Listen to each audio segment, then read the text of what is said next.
आमच्या जीवनाला भाग्यता प्राप्त व्हावी असं वाटत असेल तर त्याकरिता काही मूल्यांना जपासणं युवा पिढीला फार महत्त्वाचं आहे. मूल्य सांभाळली पाहिजेत.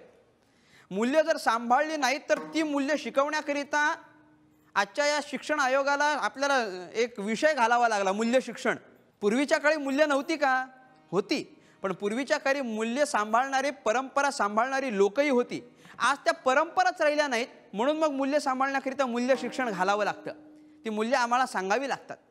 हे तुम्ही सांभाळा म्हणून. बहुतांश वेळेला मी बाहेर जात असताना कीर्तनाकरिता बाहेर गेलो. माझा प्रवास म्हणजे मी एक इंजिनियर आहे. इंजिनियर झालेलो असल्याकारणाने हॉस्टेलमध्ये माझं बऱ्याच 4 वर्षापर्यंतचं राहणं झालेलं आहे.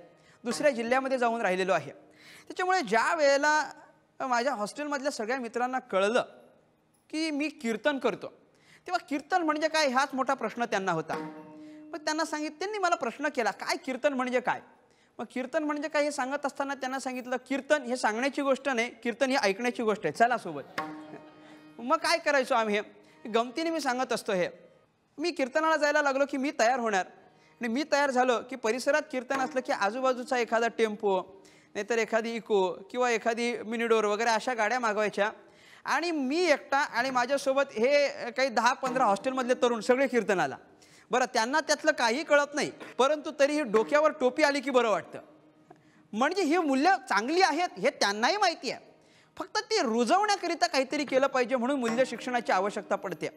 प्रश्न पडतो कसं काय या दोन्ही गोष्टी एकत्रित सांभाळायच्या, कसं काय शक्य होतं? अशा प्रकारचा एक प्रश्न मला केला जातो. वास्तविक पाहता तुमच्याकडे पाहिल्यानंतर मला प्रश्न करतात, तुम्ही कीर्तनकार असून इंजिनियर कसे काय झाले? मी म्हटलं बरोबर आहे ना, कीर्तनकार असून इंजिनियर, कारण मी अगोदर कीर्तनकार आणि नंतर इंजिनियर झालो. अगोदर इंजिनियर आणि नंतर कीर्तनकार असं नाही.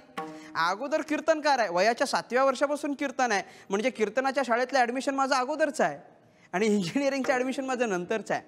या दोन्ही शिक्षण, अध्यात्म या सगळ्यांना एकत्रितपणे आपण बांधलं पाहिजे. साधू संतांची सुद्धा तीच अपेक्षा आहे. तरणा भाग्यवंत नटे कीर्तनात हरिकीर्तनात, हे यातून काय सांगायचं आहे? जो तरणा आहे त्याला इतरत्र संसार असणारच हे त्यांना माहिती आहे, परंतु त्याला जोड नटे हरिकीर्तनात ही असावी, आणि हे दोन्ही जेव्हा एकत्र येतं तेव्हा तो भाग्यवंत. विठ्ठल विठ्ठल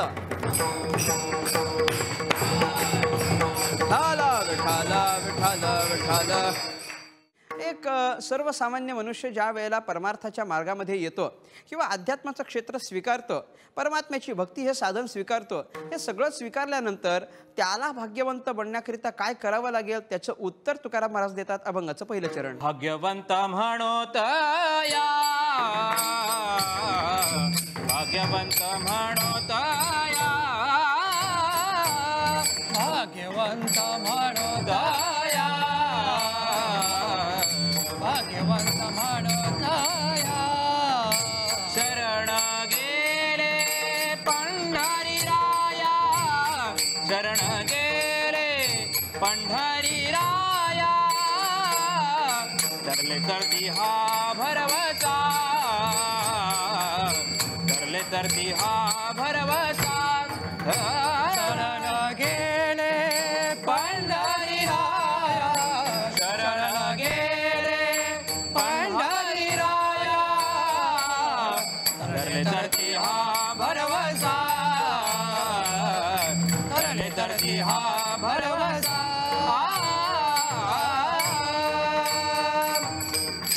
भाग्यवंत म्हणोतया, शरण गेले पंढरीराया. जे पंढरीरायाला शरण गेले त्यांना भाग्यवंत म्हणायचं, अशी तुकाराम महाराजांनी एक आगळी वेगळी व्याख्या या ठिकाणी करून सोडली. तुकाराम म्हणतात जे भगवंताला शरण गेले त्यांनाच आपण भाग्यवंत म्हणायचं. मग आता भगवंताला शरण जाणं काही एवढं महत्त्वाचं आहे का याचं आपण चिंतन करूया. भगवंतालाच का बरं शरण जावं, अन्य कुणाला का शरण जावं नये? अन्य लोकांना शरण गेल्यानंतर त्याचा परिणाम काय होतो आणि भगवंताला शरण गेल्यानंतर त्याचा परिणाम काय होतो, या उभयतांचं आपण चिंतन करूया. देवालाच का बरं शरण जावं? देवाला शरण जाण्याचं एक सगळ्यात महत्त्वाचं, सगळ्यात पहिलं कारण, अतिमहत्त्वाचं ते म्हणजे असं की या संपूर्ण सृष्टीचा चालक मालक परमात्मा एकमेव देव असल्याकारणाने त्याच्याशिवाय अन्य कोणाला आपण शरण जाऊ नये. सगळी चाले हे शरीर कोणाची असते आम्हाला माहिती आहे.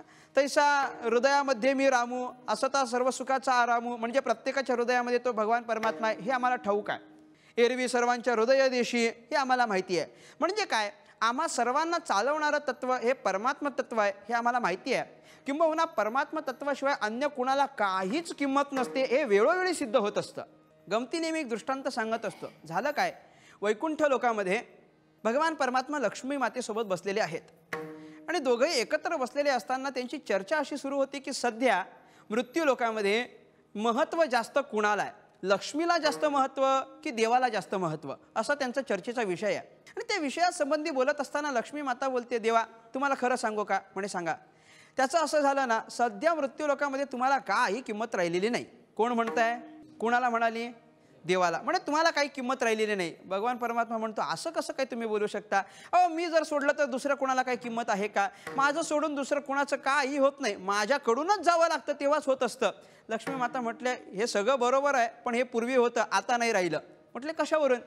म्हणे आता तुमच्या भजनाला जातंय कोण? भजनाला जातंय कोण? भजनाला जाणारी माणसं कमी झालेली आहेत. सगळेजण आहेत ते सगळे म्हणे माझ्याच मागे. म्हणजे जो तो येतो तो सगळे प्रयत्न कशाकरिता करतो? लक्ष्मीकरिता करतो. लक्ष्मी म्हणजे संपत्ती, म्हणजे पैसा. देव बोलायला लागले, नाही तू किती जरी बोलत असलीस ना आणि किती जरी सिद्ध करण्याचा प्रयत्न केला तरी माझ्यापेक्षा तुला जास्त महत्त्व आहे हे अजिबात सिद्ध होणार नाही. लक्ष्मी माता म्हटले, पैस लावता? म्हटले पैस लाव. म्हणे कशाची पैस? म्हणे मी सिद्ध करून दाखवतो. काय सिद्ध करून दाखवते? म्हटले तुमच्यापेक्षा मला जास्त महत्त्व आहे हे मी सिद्ध करून दाखवेल. देव म्हटले सिद्ध करून दाखवा. लक्ष्मी माता म्हटली, पहा खाली थोडंसं मृत्यू लोकांमध्ये डोकावून पहा. म्हटले काय पाहायचं? खाली पहा म्हणे एक व्यक्ती गेलेली आहे, मेलेली आहे. हां म्हणे काय?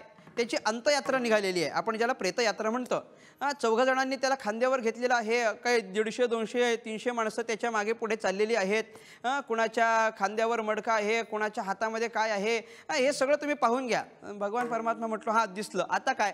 तर म्हटले नाही, आता सगळेजण भजन करत करत चाललेले आहेत की नाही? म्हटले हो सगळेजण भजन करत चाललेले आहेत. म्हटले आता मी काय करते ते बघा. देव म्हटले काय करणार?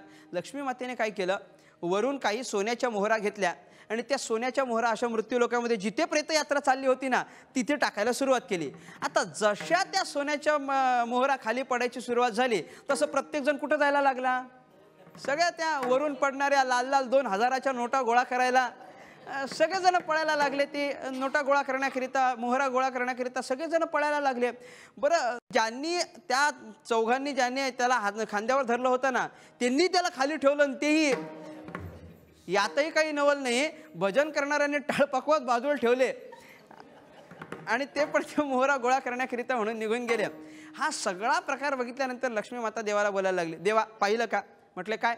बघा कोण विचारतंय तुम्हाला?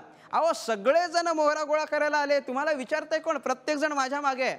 देव म्हणायला लागले, नाही तुझं म्हणणं बरोबर आहे, सगळेजण आले, पण तो जो त्या तटीवर झोपलेला आहे तो का नाही आला बरं?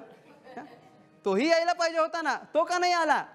देवाने सांगितलं कितीही सिद्ध करण्याचा प्रयत्न केला ना तरीही तुला तोपर्यंतच किंमत आहे जोपर्यंत मी त्या शरीरात आहे. मी त्या शरीरातून निघून गेलो की तुझी किंमत शून्य. विठ्ठला विठ्ठला विठ्ठला विठ्ठला विठ्ठला विठ्ठला विठ्ठला.